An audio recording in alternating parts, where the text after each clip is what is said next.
की सोनीपत के नहर में मिली लाश, छाती और हाथ के टैटू से हुई मॉडल शीतल उर्फ सिमी चौधरी की पहचान, बॉयफ्रेंड सुनील पर हत्या का शक।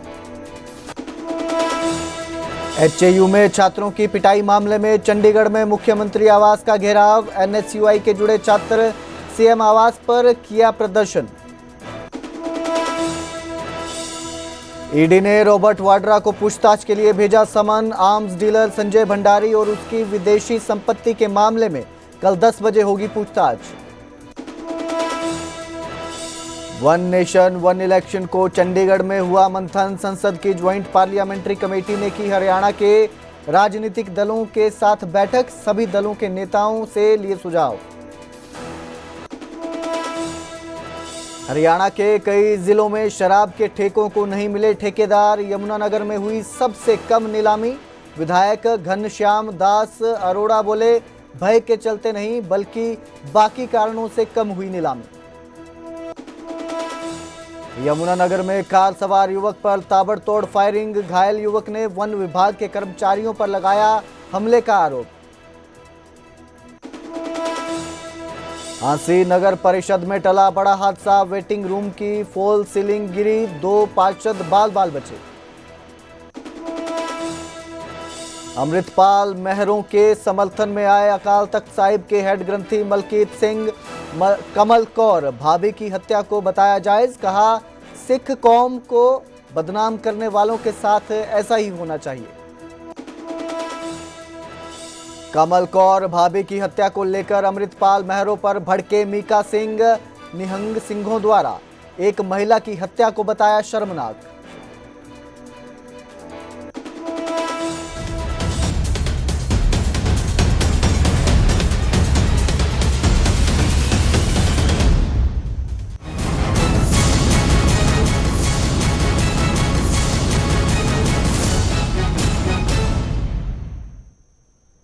नमस्कार, स्वागत है न्यूज 18 पंजाब हरियाणा में। मैं कुलदीप भारद्वाज हाजिर हूं हरियाणा प्राइम लेकर। बुलेटिन की शुरुआत करेंगे सोनीपत में हरियाणवी मॉडल शीतल मर्डर मामले से। मॉडल शीतल मौत मामले में पुलिस ने बड़ा खुलासा किया, कहा आखिरी समय में अपने बॉयफ्रेंड के साथ शीतल थी। इशराना का रहने वाला शीतल का बॉयफ्रेंड सुनील है, जो सुनील की कार जो है वो पानीपत से बरामद हुई है।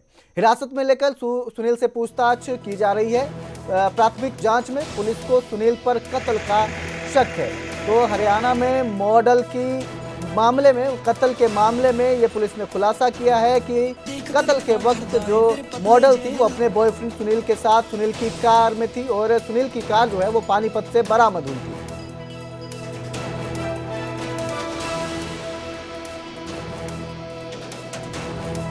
तो हरियाणवी मॉडल मर्डर मामले में ये पुलिस का खुलासा हुआ है। बता दें, हरियाणवी मॉडल शीतल उर्फ सिमी की जो लाश है वो नहर से बरामद हुई थी, जिसके बाद जो है उसके टैटू से उसकी पहचान हुई, जिसके बाद पुलिस लगातार इस मामले की छानबीन में जुटी हुई है और अब सामने आया कि बॉयफ्रेंड सुनील के साथ जो मॉडल थी वो हत्या के वक्त थी। सोनीपत के खरखोदा के गांव खांडा के पास एक रिलायंस चैनल नहर है। वहां पर पुलिस को सूचना मिलती है कल देर रात कि एक युवती का शव तैर रहा है, जिसके बाद खरखोदा थाना पुलिस वहां पर पहुंचती है और युवती के शव को निकालकर सोनीपत के नागेसाल के इसी डेड हाउस में उस शव को रखवा दिया जाता है। लेकिन जब पहचान होती है तो कहीं ना कहीं पुलिस के पैरों नीचे की जमीन खिसक जाती है। डेड बॉडी किसी और की नहीं बल्कि हरियाणा इंडस्ट्रीज की मॉडल शीतल उर्फ सिमी चौधरी की थी, जो पहचान होने के बाद अब पानीपत पुलिस से संपर्क कर लिया गया है। उसके साथ साथ सोनीपत की खरखोदा थाना पुलिस भी इस मामले में तफ्तीश है वो आगे बढ़ा रही है। कहीं ना कहीं जिस बारे में बात कर ली जाए तो अब पुलिस का ये कहना है कि तेजधार हथियार के जरिए जो शीतल की वो हत्या की गई है। उसके गर्दन पर और शरीर पर 2 जगह जो तेजधार हथियार के निशान मिले हैं और उसकी पहचान जो शरीर पर लिखे गए टैटू थे जिससे उसकी पहचान होती है। जो नेहा उसकी बहन है, मतलोडा थाने में FIR दर्ज करवाती है कि उसकी बहन लापता है और गांव आहर में गई थी। 14 जून को बताया जा रहा है कि वो वहां पर गई थी और उसी के बाद उसकी गुमशुदगी की जो FIR है वहां पर दर्ज होती है। और जो नेहा का ये कहना था कि वो आहर गांव में सिर्फ शूटिंग के लिए गई थी, लेकिन शव सोनीपत कैसे पहुंचा, क्योंकि एक कार जो है पानीपत में जो एक नहर से बरामद होती है। प्राथमिक जांच में सामने ये आया है कि जो कार है वो नेहा के बॉयफ्रेंड की बताई जा रही है। हालांकि गंभीर उसकी भी हालत है और वो भी एक निजी अस्पताल में इलाज चल रहा है। हरियाणवी इंडस्ट्रीज की मॉडल शीतल उर्फ सिमी चौधरी का परिवार सोनीपत पहुंच चुका है। मैं तस्वीरों में आपको दिखा दूं कि परिवार के साथ जो पानीपत पुलिस और खरखोदा थाना पुलिस, दोनों जिलों की पुलिस जो आपस में अब कागजी कार्रवाई है वो पूरी कर रही है। जो जानकारी है मिली ये है कि आखिरी समय जो शीतल उर्फ सिमी चौधरी है वो सुनील नाम के जो इसराना गांव का रहने वाला है उसके साथ देखी गई थी और उसी की गाड़ी में वो सवार थी। हालांकि एक अस्पताल में वो भी एडमिट, उसका भी इलाज चल रहा है। पुलिस ने उसे हिरासत में ले लिया है। हालांकि पुलिस प्राथमिक जांच में ये कह रही है कि बातों को घुमा रहा है, लेकिन उससे पूछा जाएगा कि आखिरकार किस समय वो कहाँ गए थे। चौकी प्रभारी राणा अनिल कुमार के साथ जो पानीपत से जो नरेंद्र कुमार पहुंचे हैं और वो पोस्टमार्टम के कागजात आप देख सकते हैं। परिवार को भी बुला लिया गया और कागजात कार्रवाई वो शुरू की जा रही है। अनिल जी हैं, उनसे जानने का प्रयास हम जरूर करेंगे कि आखिरकार अनिल जी किस समय शिकायत दी गई, क्या मामला दर्ज हुआ और क्या निकल कर आया। ये शाम को कल 9:30 के आसपास शिकायत दी है इन्होंने। 9:30 के आसपास शिकायत दी है। कल लापता का नेहा नाम की जो उसकी सगी बहन है शीतल की, उसने कंप्लेंट दी है, उस पर FIR दर्ज कर दी है। FIR के बाद में कल इन्वेस्टिगेशन में जैसे ही पता कर रहे थे, कल पता चला कि भाई एक डेड बॉडी को थाना खरखोदा ने लहर से निकाला है। तो वहाँ पे जो इन्होंने इश्तिहार दिया हुआ था उसको देख के यहाँ पे जो शीतल के घर वाले हैं उनको बुला के डेड बॉडी की शिनाख्त करवा दी गई है। तो वो जो नाश यहाँ सौगृह में रखी हुई है वो शीतल की है और उसके जो गले पे है वो चोट के निशान है, एक तेज हथियार से जैसे किसी ने काटा हो, चोट का निशान है। बाकी अभी बोर्ड द्वारा उसका पोस्टमार्टम कराया जाएगा। अब डॉक्टर साहब अपनी रिपोर्ट में कैसे देते हैं तो सारी चीज़ें सामने आ जाएंगी। एक लड़के को भी हिरासत में लिया अनिल जी आपने, क्या नाम है, कब से, उसके संबंध में? वो जो लास्ट लोकेशन जिसकी लड़के के साथ थी तो वो लड़का, उससे पूछताछ अभी जारी हो रही है। वो जिसके बाद में इन्वेस्टिगेशन में वो क्या बताएगा, अभी तक कोई भी चीज़ उसने स्पष्ट तरीके से नहीं बताई है। अभी पूछताछ की जा रही है। उसने सिर्फ इतनी हाँ भरी कि हाँ मेरे साथ थी वो, उसके बाद मुझे वही पता नहीं है।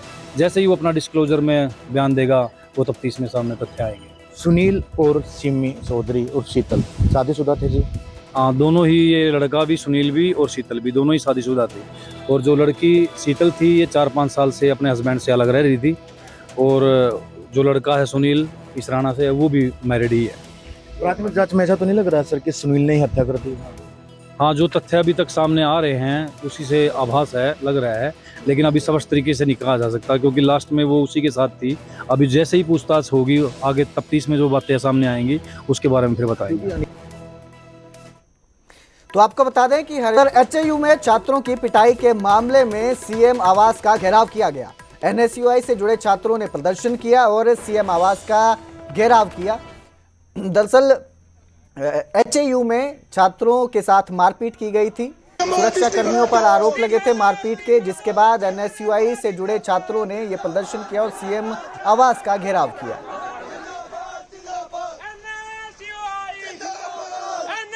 NSUI के जो छात्र हैं वो प्रदर्शन कर रहे हैं और CM हाउस का घेराव करने के लिए निकले थे, हरियाणा CM हाउस का घेराव करने के लिए। और आप देख सकते हैं कि यहाँ सेक्टर 9 में बैरिकेड लगा करके पुलिस ने रोक लिया है। HAU हिसार के अंदर जिस तरह से लाठीचार्ज हुआ छात्रों के ऊपर और बुरी तरह से पीटा गया, उसके विरोध के अंदर ये जो NSUI के छात्र हैं, NSUI के जो कार्यकर्ता हैं वो प्रदर्शन कर रहे हैं और VC के इस्तीफे की मांग की जा रही है कि VC को वहां से बर्खास्त किया जाए। हालांकि स्टाइफंड की मांग थी और स्कॉलरशिप की मांग थी, वो प्रशासन मानता हुआ नजर आ रहा है, लेकिन अब जो है वाइस चांसलर के इस्तीफे की मांग जो है सभी संगठन कर रहे हैं। पॉलिटिकल पार्टी के नेता हों या दूसरे नेता हों, वो भी वहां पहुंच करके और छात्रों का पक्ष लेते हुए नजर आए, उनका समर्थन करते हुए नजर आए। और अब आज चंडीगढ़ के अंदर आप देख सकते हैं कि NSUI के कार्यकर्ता जो हैं प्रदर्शन कर रहे हैं। पुलिस ने पूरी व्यवस्था कर रखी है, चाक चौबंद व्यवस्था कर रखी है और आगे नहीं बढ़ने दिया जा रहा है। हालांकि जो NSUI के कार्यकर्ताओं की संख्या है वो भी मामूली संख्या है, मात्र 100 लोग होंगे, लेकिन प्रदर्शन जो है वो इनका जारी है और मुर्दाबाद के नारे जो हरियाणा सरकार के लगाए जा रहे हैं। अब देखना होगा कि लगातार जो सरकार को लेकर के प्रदर्शन जरूर किया जा रहा है, VC के खिलाफ ये प्रदर्शन किया जा रहा है। तो रॉबर्ट वाड्रा को ईडी का समन जारी किया है। ईडी ने रॉबर्ट वाड्रा को पूछताछ के लिए बुलाया है। कल 17 जून को रॉबर्ट वाड्रा से पूछताछ होगी। आर्म्स डीलर संजय भंडारी के मामले में ये पूछताछ की जाएगी। भंडारी की विदेशी प्रॉपर्टी के बारे में ये पूछताछ होगी। ईडी ने 10 जून को वाड्रा को पूछताछ के लिए बुलाया था। वाड्रा ने ईडी से दूसरी तारीख की मांग की थी। अब कल 10 बजे वाड्रा को दोबारा पूछताछ के लिए बुलाया गया है। ईडी ने समन जारी किया है।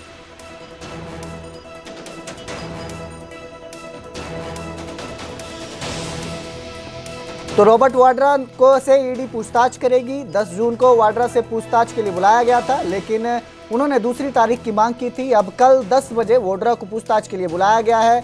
उनसे पूछताछ की जाएगी। इस मामले में आर्म्स डीलर संजय भंडारी के मामले में ये पूछताछ होगी।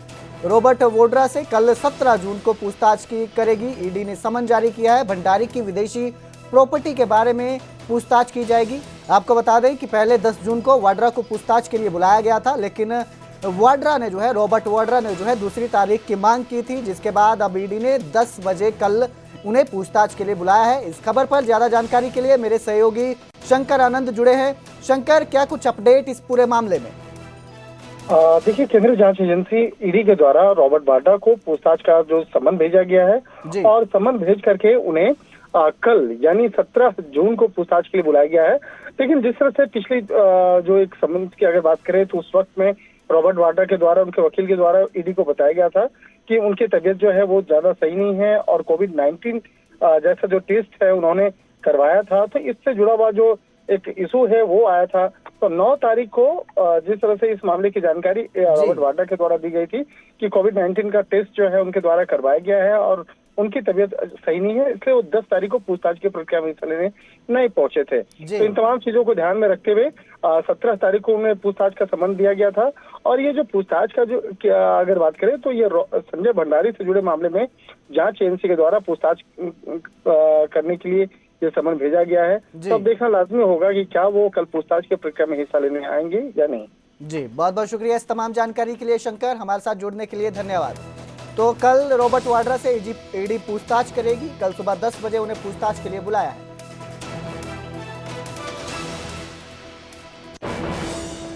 तो उधर हरियाणा में कई ठेकों को ठेकेदार नहीं मिले। 12 जिलों के 300 ठेकों की नीलामी नहीं हुई। गैंगस्टर के डर के सामने ठेकेदार नहीं आ रहे हैं। पुलिस के आश्वासन के बाद भी बोली नहीं लगाई जा रही है। यमुनानगर में सबसे ज्यादा 90 ठेके हैं ऐसे हैं जैसे जिनकी बोली नहीं हुई। कई जगहों पर ठेकों पर फायरिंग की वारदात हुई है, घटनाएं सामने आई हैं। सिरसा में 60, हिसार में 32, रोहतक में भी 32 ठेकों की बोली नहीं हुई। सोनीपत में 20, करनाल में 12 और कैथल में 12 ठेकों की नीलामी नहीं हुई। महेंद्रगढ़ में 12 ठेकों की बोली नहीं लगाई गई। दरअसल ठेकेदारों में दहशत का माहौल है। जिस तरह से ठेकेदारों पर फायरिंग की वारदात सामने आ रही है, घटनाएं सामने आ रही है, उससे ठेकेदारों में कहीं ना कहीं दहशत जो है वो फैल चुकी है। हालांकि विधायक घनश्याम दास अरोड़ा ने कहा कि सरकार किसी से नहीं डरती है और वो तय पॉलिसी के मुताबिक ठेकों की नीलामी करेगी।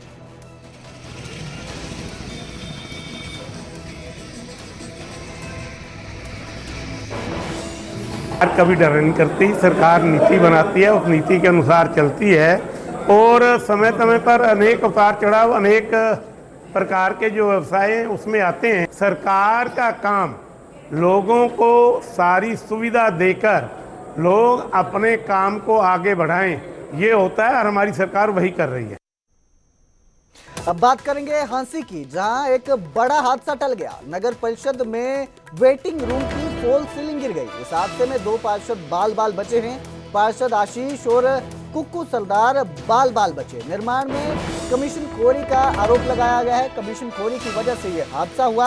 हादसा होता तो किसकी जिम्मेदारी होती? ईओ ने जांच के आदेश दिए हैं, आश्वासन दिया है। हांसी नगर परिषद कार्यालय में आज एक बड़ा हादसा होते होते टल गया, जब नगर परिषद चेयरमैन के साथ लगते कमरे की फॉल सीलिंग अचानक गिर गई। उस वक्त कमरे में वार्ड 23 के पार्षद आशीष और वार्ड 8 के पार्षद कुक्कू सरदार मौजूद थे। गनीमत रही कि कोई गंभीर रूप से घायल नहीं हुआ और दोनों पार्षद बाल इस हादसे में बच गए। पार्षद ने हादसे के लिए कमीशन खोरी को जिम्मेदार ठहराया और इसे ही वजह बताया जिस वजह से ये फॉल सीलिंग जो है वो नीचे आ गई।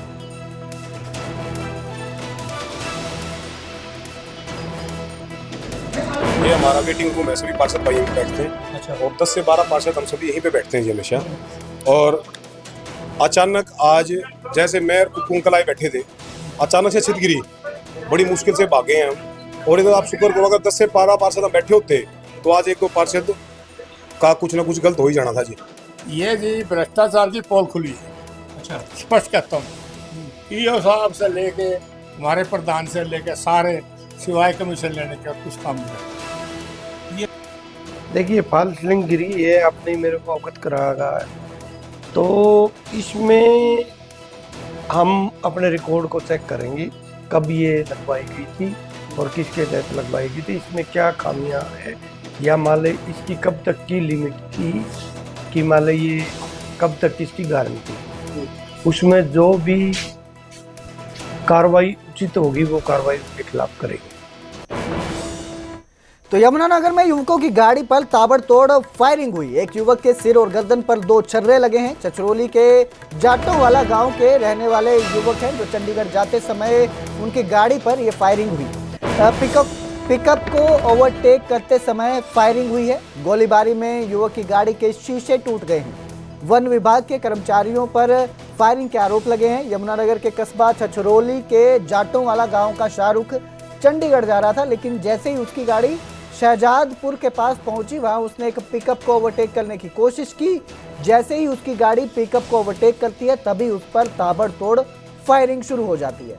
जब तक शाहरुख कुछ समझ पाता, तब तक गाड़ी पर कई राउंड फायर हो चुके थे। फायरिंग में उसकी गाड़ी के शीशे टूट गए और उसके सिर और गर्दन में 2 छर्रे आ लगे।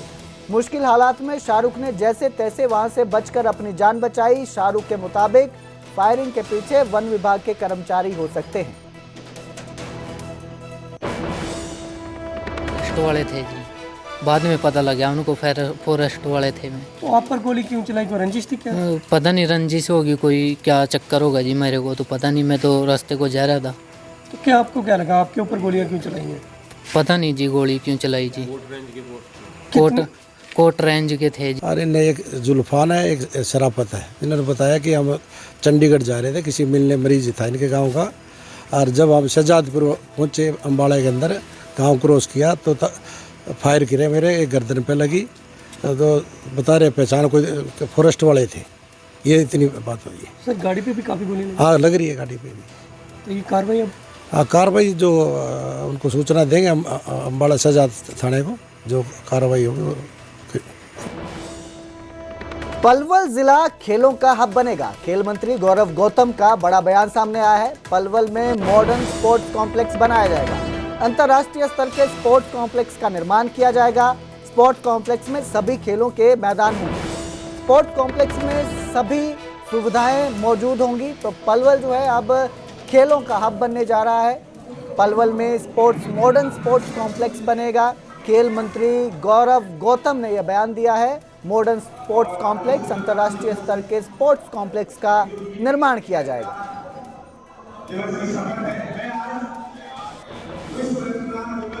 मैं पर इस भरोसे के साथ, इस सबके सहयोग से, सबकी जन भागीदारी से पलवल को खेलों का हब बनाएंगे। ये हमारा संकल्प है, हमारा प्रयास है। पलवल के इतिहास में हमने जब से पलवल बना है, मुझे जो याद है, एक एक गेम का कोचेज हमने पलवल में लाए हैं। आने वाले 5 साल बाद जब इस सरकार का टेन्योर खत्म होगा, तो पलवल की सुंदरता खेलों में, यहाँ के युवाओं के लिए हमारा प्रयास है कि पलवल खेलों का हब बने। उसकी तरफ हम अग्रसर हो चुके हैं।